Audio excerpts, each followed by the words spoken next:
This is the Indy 11 Coaches Show, brought to you by your Central Indiana Ford dealers. Sit back, relax, and enjoy a beverage from 450 North Brewing, the official beverage of the Indy 11 Coaches Show. Now, let's get an inside look at the players, tactics, and opponents with Indy 11 head coach Sean McAuley.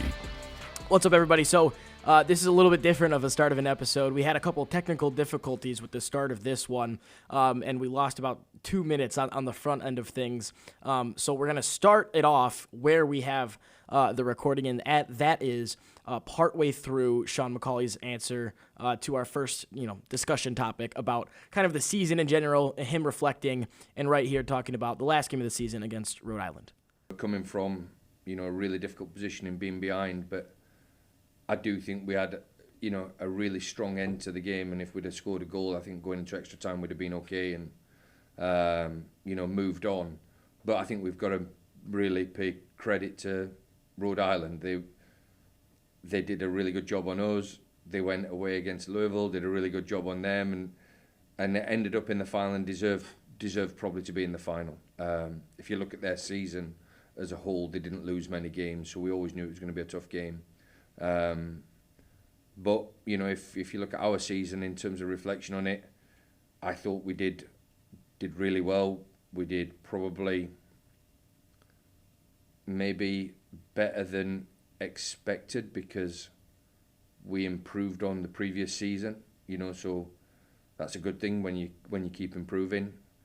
We had a good points per game total. The one thing I think we needed to address is we conceded too many goals, and on reflection, we're going to change a little bit of the way we play because I think we need to be controlling the game more rather than making it too much of a back and forth game. Really exciting. I want exciting football. I want fans to be excited. I want goals to go in, but I want to stop them going in our net for next year. Yeah, I think it's a great thing to work on and hope for next year. Do you have a favorite memory from the 2024 season? I think obviously the Open Cup run is a great memory for us and for the supporters and for everybody in the club. We got the opportunity to travel to that semi-final, and meet a really good, strong MLS group who weren't having the best of seasons at the time, but it just shows you the gap between the two leagues is quite big, and on any individual day you can narrow that gap and obviously win. But when it got to the semi-final, I think KC knew that was their opportunity to salvage something from a season, and we met a team that was stronger than us. But I was really impressed with, obviously our travelling support and the way we approached the second half of that game to give our supporters something to shout about. That was really pleasing. I think when you look at goals going in, I think the important goal what Romario scored against Pittsburgh is huge. At that time we weren't on a great run, and it got us a point which kept distance between us and Pittsburgh at that time. So all these little moments mean a lot. But overall, my favourite sort of memory or achievement is the fact that I think we've got the players and the supporters back together again, and I think that was something that I wanted to make sure that we did right at the very start of the season. We need to have a really close relationship with our fans, and that's probably my biggest memory and achievement, is making sure that we're connected, because we need to be connected if we're going to be successful. Yeah, I think when you succeed like we did in the Open Cup and then hosting a playoff game, those are the highs. The lows is the full-time whistle going and you losing the game. But I think similar to what you just said, some of my favorite memories were going over to the fans in Kansas City after the game, and just every single one of them in full voice still in the same against Rhode Island. And I think it was a really good. It painted a really good picture of, like you said, the players and the supporters being together, and just kind of the attitude that the supporters have of, if these guys give their all, we'll sing for them no matter what the result is. And I think that was definitely achieved this year. So that's definitely something that I was happy about too, and that I enjoyed. So thank you for that. You talked about Romario's goal against Pittsburgh. Is that your favorite goal of the season, or is there another one that pops out? I mean, I think it was a really important goal. You know, you look back and the quality of the free kick, you know, and the magnitude of what it meant to us and the timing of the goal which killed them, and everybody would look at that game as they went down to 10 men so early and we should have run away with it. And we didn't, because credit to the opposition, they stuck in, did what they needed to do, dug in, cleared everything. Sometimes they had every person in their team in their own box, and it was really difficult for us to score, so it took a special moment like that. And in terms of the other goals that went in, everyone's really special and important. I would say that the own goal that Dax McCarty scored for us in Atlanta is a really enjoyable one, because that took us to the semi-final. And I'll be honest, if they would have scored, if it got to 1-1, you're probably looking at them probably driving on and, you know, going through. But it ended up being 2-0, which is a really good result for us. So I can't give any of our players any credit for that one goal. So it was a team effort, but that was a really enjoyable goal as well. Yeah. It's funny, too, just the way when you go and beat an MLS team, you pay a little bit more attention to them, I think, the rest of the year. You don't. I do, just watching the results. And then you see them go and beat Miami in their 3-game series. Was wild. And I think Jason from the BYB tweeted the same thing I did of, I think this means that Indy 11 is better than Messi at this point. I think that's what it means. And that finished 2-1, actually, I think. I think everyone has kind of put that last goal Atlanta scored out of their mind. Yeah. It didn't matter. Because that's right. Greg Rakestraw's call on that goal is just phenomenal. I think he said it was along the lines of Dax McCarty just scored his first goal for the Indy 11. He doesn't play for the Indy 11, but we'll take it. Yeah. Another good memory as well is Jason being at Birmingham, the only support that we had. So that's another one. So it's fantastic memories all across the season. Yeah, for sure. Now the tough side of it is that, you know, fans and people always are demanding growth and wanting to see better. And that's kind of the nature of our business and our sport. So how do you build on an already successful year one? I think we just got to get better. You know, I spoke to the staff earlier that we need to be better. Every single one of us needs to be better. And then if we can put that sort of infectious enthusiasm and drive to get better into the players, then players have that, you know, motivation to succeed and get better. And if you stay the same in football, you get worse. And that's just bottom line. So we'll make a few tweaks to training. We'll increase the volume on certain things, and we'll provide, you know, a little bit more resources for the players. Because I think that's important, that you keep growing with how the game's going. So we're fortunate to maybe now be partnered with the news will come out, but with a gym that's going to provide excellent facilities for us. Brilliant. I want to talk to you about some of the moves made for next year already. Players retained, players not retained, new players brought in. And I just, you know, I understand the external feeling. You know, we post goodbyes and people's favorite players are leaving or not retained. I do want to say we're returning 14 players from last year, which is easily the most in my time here. I think the most since at least COVID. So we're talking 5 years. This is the most players we returned. You could argue 8, maybe 9 of them were starters at the end of last year. And I'm not coming at anybody by any means, but because I know like supporters have a right and an obligation to want to be better and want better from their club. But I do think we have to acknowledge when legit progress is being made. In my mind, that's what's happening. So obviously you and your staff, I'm sure, make these decisions on whether to retain these players or not. Can you kind of walk us through that process and what goes into the decision for each? I think bringing 14 players back is really good. And I do understand what the supporters go through. You know, they get behind players for the full year. They create relationships with them. They care about them and they cheer for them. And, you know, then all of a sudden, the next day they're gone. We don't want to create that at all. And I spoke to the supporters about that. in the end of the season sort of award ceremony. We don't want that to happen, because that's happened in the past at this club, and that is definitely not something that we do not want to, keep rebuilding every year. We want to build on what we've got, and I think bringing 14 players back is a solid foundation. What we have to understand is sometimes these decisions aren't made by the coaching staff and the club.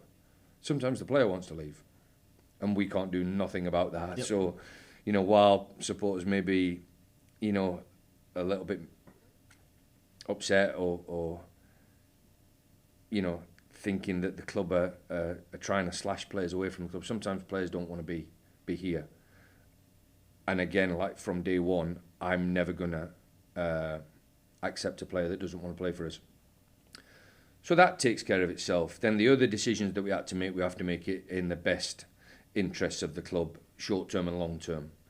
And I just felt as if we needed to maybe get a little bit younger and fresher in certain areas of the pitch, and a little bit more durable. We're in the USL, you play a lot of games, a lot of travel, and you need players who can be durable and play sort of week in, week out, and without going into the business side of things. But if you were to put a dollar sign to a minutes played, we need to make sure that is value for both the club and the team. So we make them decisions, and it happens across the board in all clubs, and we wish every single player that's left us, we wish them all the best. And even the ones that don't want to be here, we still want to see them go on and succeed somewhere else, because that's their right to choose. But we'll focus solely now on the ones that we've retained and the new ones coming in. You have those conversations right after the season's done, right? And I think all in one day. So I imagine they're pretty brief, but what do those conversations look or sound like? I think we've got to thank them for their efforts of the season. We've got to give them some feedback on terms of performance of where we thought, the positives and negatives were. And then we let them know and inform them of the decision of what we're doing. And, that's not a shock to any of the players, because they've all been through it before. So it's the norm. It's not ruthless. It's not something that we're doing that's outside of the normal realm of what them end of season meetings usually occur in. So we were good with the players, and the club was good with the players, and I think the players appreciated that. And if they didn't, and they want a gripe about anything, there is nothing we can do about it. Let's kind of shift to new players, and I want to ask you first on kind of like a macro level. What is it you look for, or what are you looking for when acquiring players in an off season? You've got a full one this time that you can work with. We need to obviously get a balance of a squad. As in, we need competition for places in each position. We need to have flexibility in the players that we bring in that maybe can play more than one position and more than one system. Because if you're only carrying a small squad, sometimes tactical decisions may need to change the way you play, and that player needs to be flexible in his ability to transfer his skills from one system to another. And then, like I said, I needed the players to be a little bit more durable. So I have a previous record of consistency in performance, consistency in being available to play. I spoke about that with a trade early in the season with Eunice leaving. A lot of people were surprised, but then when you look at the amount of times he was available to play for us, it was like, well, we can't afford to carry this. McAuley King was another one, unfortunately had injuries, and we need them players to be as durable as possible. And that's what we sort of try and recruit on. First off, the position he plays in, then the next, how many games, has he played, and can he go through a full season of how we want him to play in, the style of play that we want. I know that the attitude of a guy is definitely something that's important to you as well. How do you sort of sift that if it's somebody that you or your staff or players haven't really worked with before? Like, are you calling references like some people do on regular jobs or anything like that? Yeah, 100%. Yeah, we'll speak to multiple people regarding character. Okay. And again, I should have probably mentioned that that's the first thing that we would look at. I won't bring a bad character in, and if they are a bad character, they'll leave. I think you don't have to bring it up first because I think most people understand that with you by now. Yeah, and that's why that's a natural thing for me, that they've got to be right for what we want to achieve, and it's not just on the field as well. I need them to be good off the field. I need them to be good in the community. I need them to understand what we're trying to build at Indy 11, and long after I'm gone, I would like that to stay at the club. I want the club to have this relationship with its community that lasts for years. And the way that will be built is by everybody joining in now. If we have 2 or 3 that don't do it now, then that means next year 2 or 3 might not do it next year, and I want to cut that out right from the very start. So to get the character reference was the first thing, and I believe that the ones that we brought in are of good character. Yeah. Brought in 2 Pittsburgh lads so far, Edward Kizza and Pat Hogan. We saw Pat when he came here in the summer. He was only on the field for 4 minutes before he got sent off.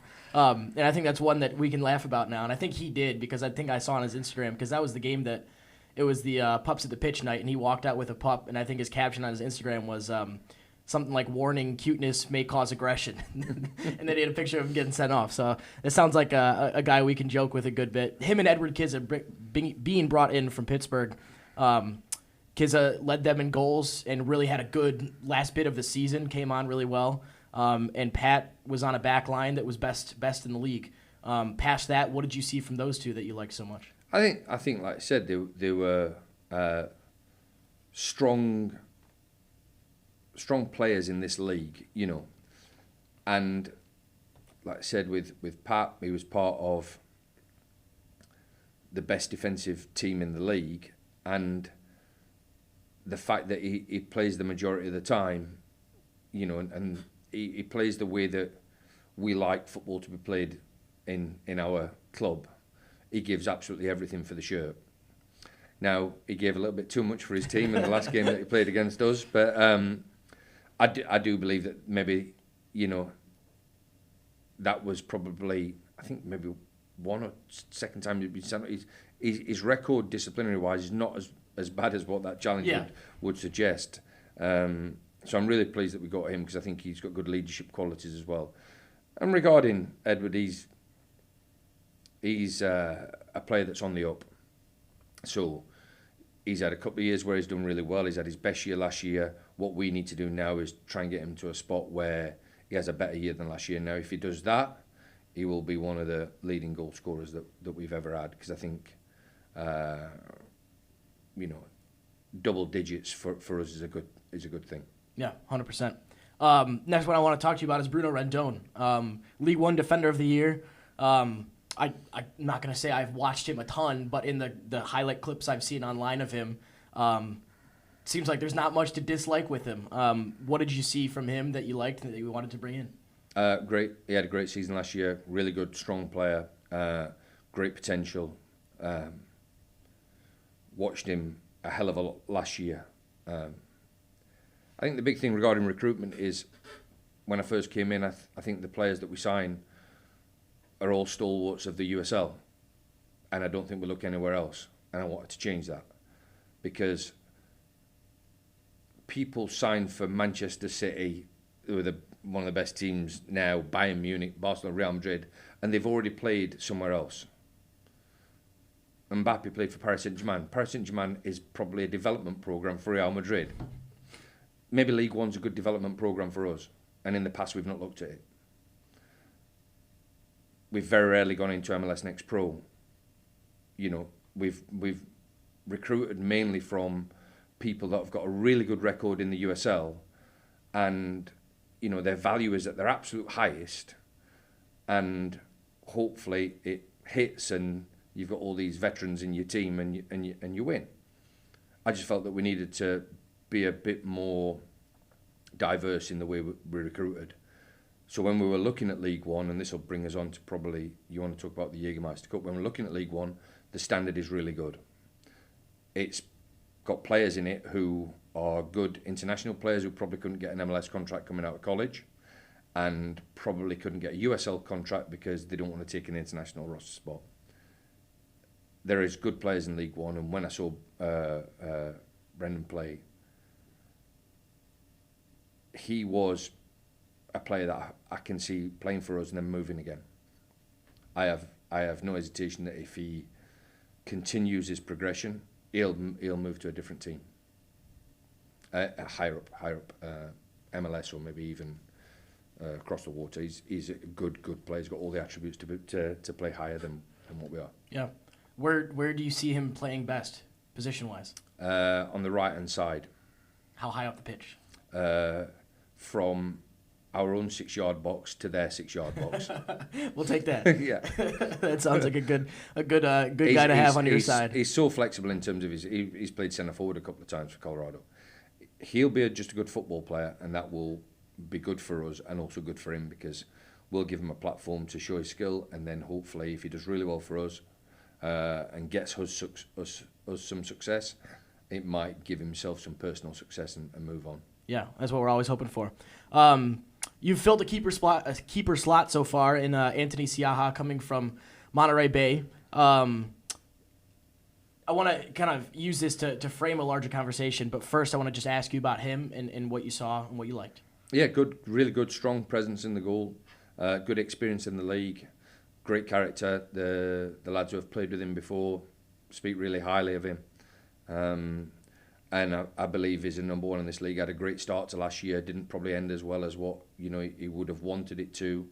There was a change of coach, and maybe didn't get the opportunity he thought he should have got, which gives us the opportunity to go and sign him. So he's been a number one. I feel as though he's got a good opportunity to be number one with us. I think the one question I have to ask you, because I think I'd be remiss if I didn't, supporters might get on me for not asking. Hunter Salt became a cult hero in 1 year here. Is there still a chance to get him back? Is there a push from your side at all to try to bring him back? And if so, what does that kind of mean for the goalkeeping competition? Yeah, I mean, if he comes back, we will push to try and get him back. If he comes back, then it means that there's good competition in the goalkeeper spot. So that is what it is. I've had loads of conversations with Hunter. Hunter loved his time here. Yeah. We were good for Hunter as well. 100%. Hunter was really good for us, but we were really good for Hunter because his career was sort of plateauing, if not declining a little bit, by playing so long in MLS Next Pro. These players who are in the MLS Next Pro, MLS reserve teams, need to go and play senior football. And I think he'd become a little bit disenchanted with what he was getting, the standard of play in the MLS Next Pro League. I think Portland Timbers is a fantastic club and they do the best to do it, but unfortunately when he's got 3 goalkeepers in front of him, they couldn't give him the opportunities.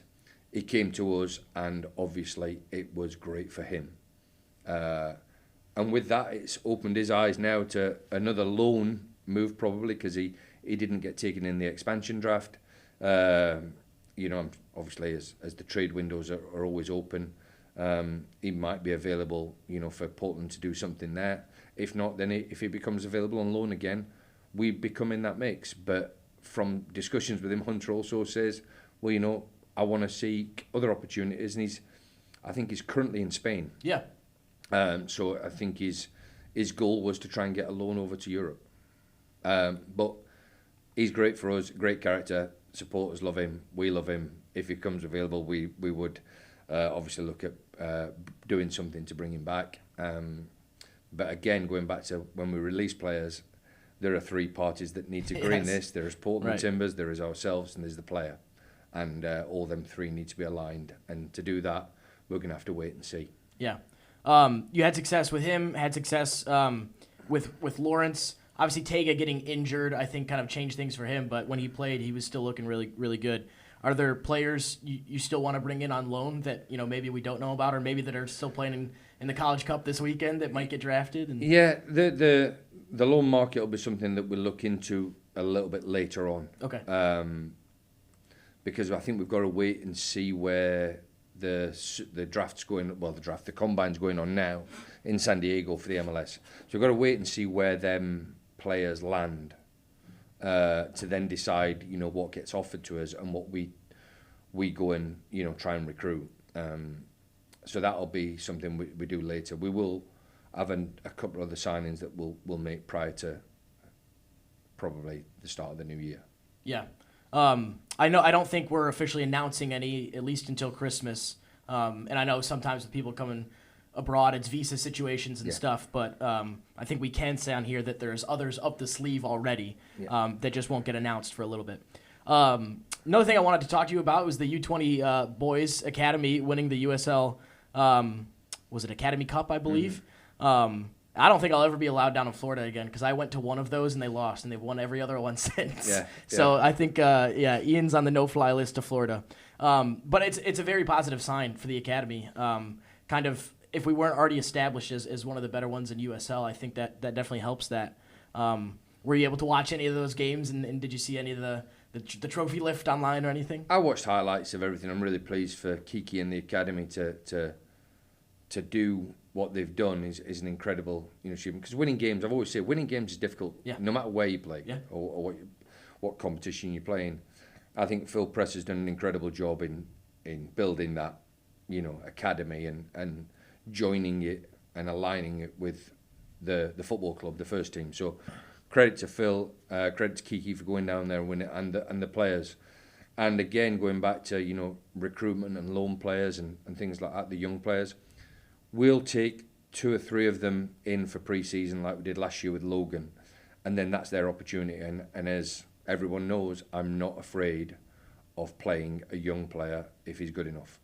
And he played Logan in front of people, who would have been shocked that at the start of the season you would never thought he would play in front of.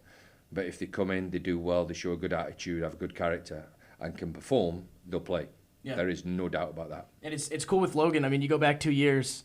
The one time I went down there, Logan probably wasn't one of the best, 5 or 6 on that team. The next year, he's on, I think, either the first or second team, like all cup team from that tournament. And then, this year we're talking about him as, kind of the face of people coming through the academy. Yeah. So that's really cool. I know there was a couple that had trained with the first team already. Any names from that team that people should be looking out for, maybe coming through the ranks next year? I think Maverick will come back, McAuley, Al will come and join us. And then we'll wait and see. We'll obviously, Phil will speak to Kiki and Gabe, Gabe's fantastic because he takes a real active interest in that older group. So Gabe will be along with Phil, that will sort of head up bringing players towards us who we think can do the job. And ultimately, once they get that chance, it's up to them, and that's where Logan took his chance. And again, we've got a really good, strong academy. And academy football, I've been in academy football in one of my previous roles, and there is objectives of what you want to achieve. You can win things or you can develop players. Ideally, you want to do both. And if we want to get to that level of being one of the top academies in the country, then we need to get players into the first team like we have with Logan. Then we need to start selling players. Because if you look at Orange County, they've sold players to Europe and made a lot of money. You look at Louisville, sold players to Europe, made a lot of money. So that's where our next sort of development pathway would be.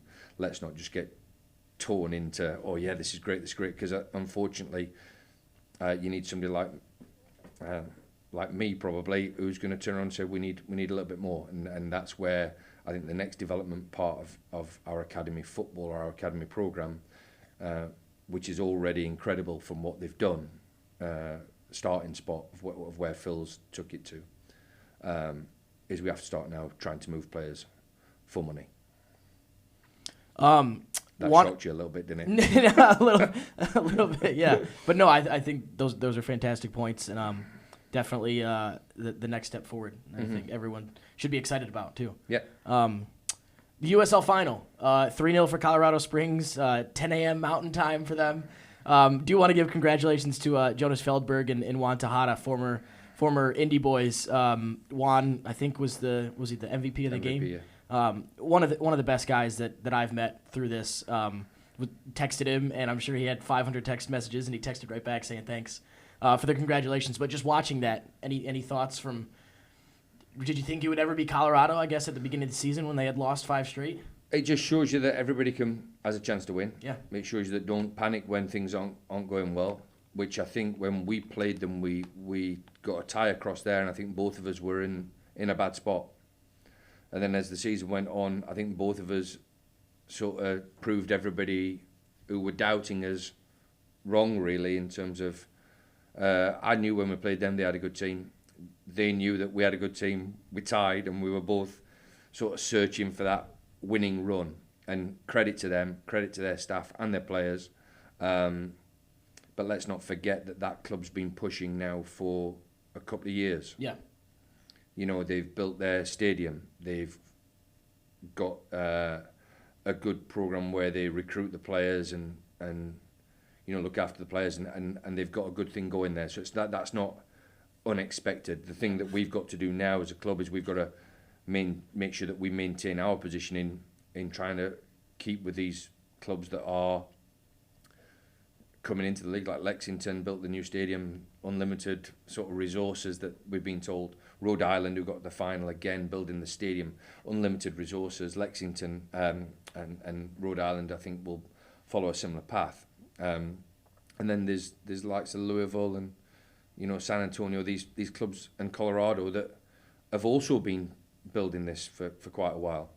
But I do believe that we're still one of the teams that should be challenging, and we'll make sure that we put that into the players.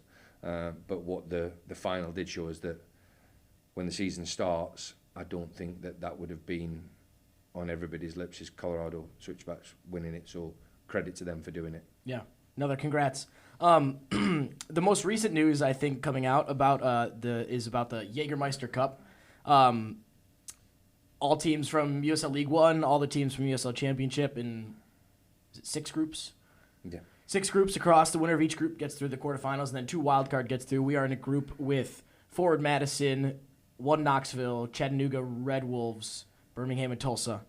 So kind of a hodgepodge of a group. But the obvious first question is what's your view on it, and how do you plan to prioritize a new tournament, the first year of being in it? We'll do the same as what we've done all along. We'll try and win it. There's nothing else I can say. We'll win it. We'll prioritise it when it comes round as a real high priority. And once we've got rid of the league game that's before, we'll play our best available team to try and win the game. Once the league game is after that, we'll have then back in league mode. We'll play our best available team, and we'll play our best available team to try and win the competition.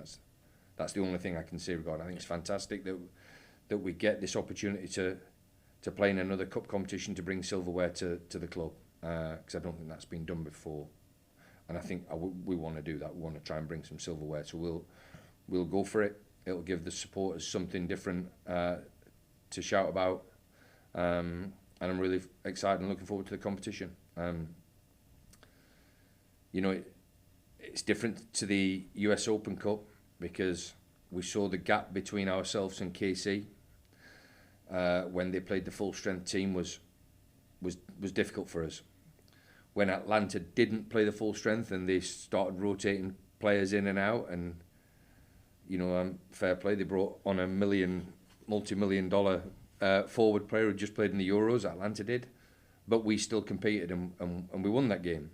So I think the gap between League One and Championship is even closer.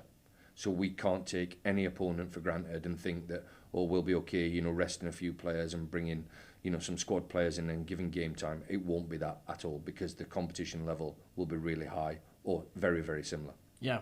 And, you know, I think the League One teams that we're in a group with are really intriguing, especially Forward Madison. They've done such great work to just build their brand. I kind of keep my fingers crossed that maybe that one's an away day, because it seems like they have a good atmosphere there.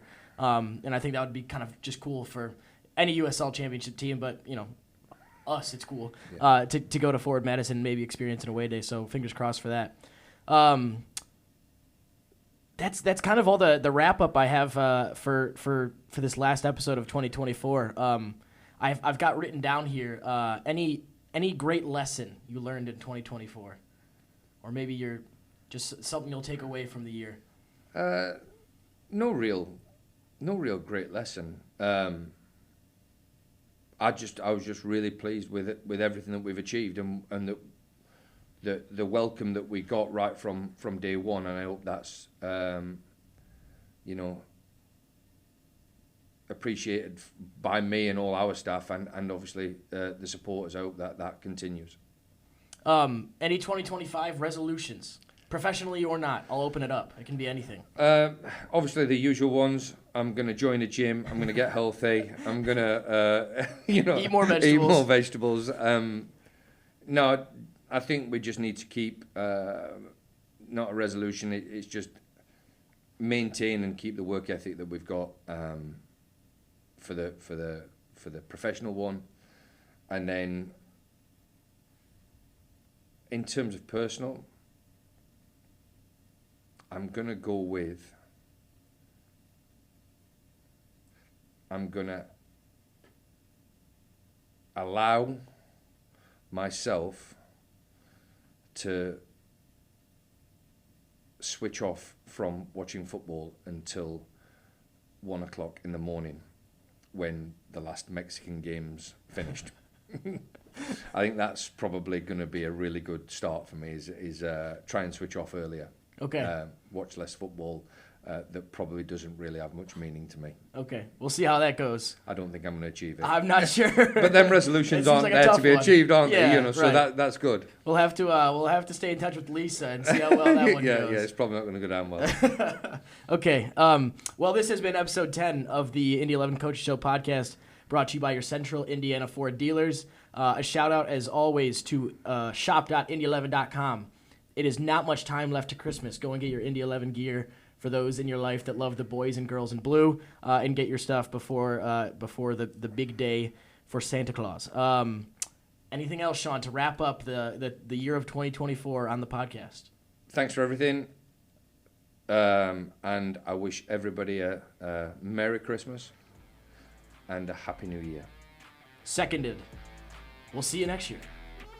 This is the Indy 11 Coaches Show, brought to you by your Central Indiana Ford dealers. Be sure to like and follow this podcast and check out other great podcasts on the All Indiana Podcast Network. To watch the video version of this podcast, subscribe to the Indy 11 YouTube channel.